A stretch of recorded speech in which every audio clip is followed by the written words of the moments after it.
两个大菜加一个鸡架。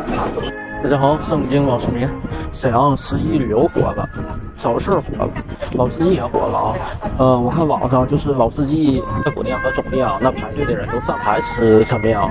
今天我带大家去这个不站牌的老司机，带大家看看这个沈阳的抻面和鸡架。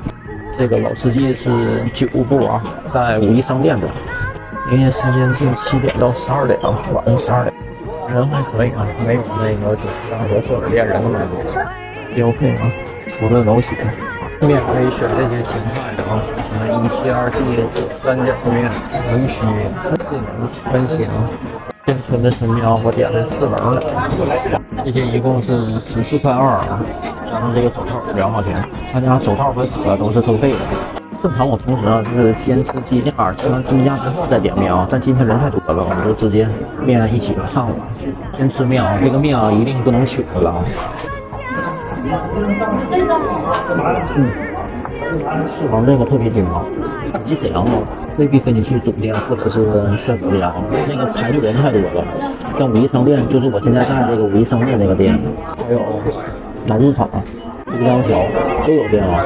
外地的朋友可以来尝一尝啊，沈阳的这个鸡架和这个抻面啊，我吃的还是不错的。这玩意儿褒贬不一样，有不喜欢吃的，但是我还是挺喜欢吃他家这个鸡架的，就是他家这个鸡架是那种原味的，这玩意儿千人百味啊，就是每个人口味都不太一样，不能要求每个人都喜欢。加点生醋，来点辣椒油，油老香啊。他家这辣椒油现在还卖啊，10块钱一瓶。加上陈醋和辣椒油之后啊，充分的给这鸡架搅拌一下，拌匀，抓匀啊。这时候这个抓匀之后，这个榨菜才好吃。这个香菜吸收了这个鸡架的这种香味啊，然后加上辣椒油和陈醋的香味，老必了。5块钱一碗啊，对得起这个价格。你不能说按照5块钱的一碗面跟10块15的面比。我觉得就是我说话吧，就是比较中肯，就是你这个价格搁这摆着呢，你不能拿这个价格，你得跟同样的价格去对比去，你不能拿这个价格的跟10块、15、20的面去对比。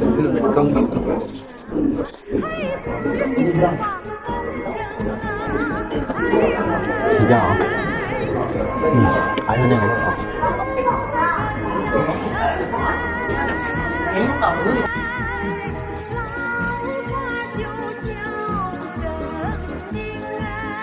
这个老司机啊，我是长时间不吃就想吃一碗。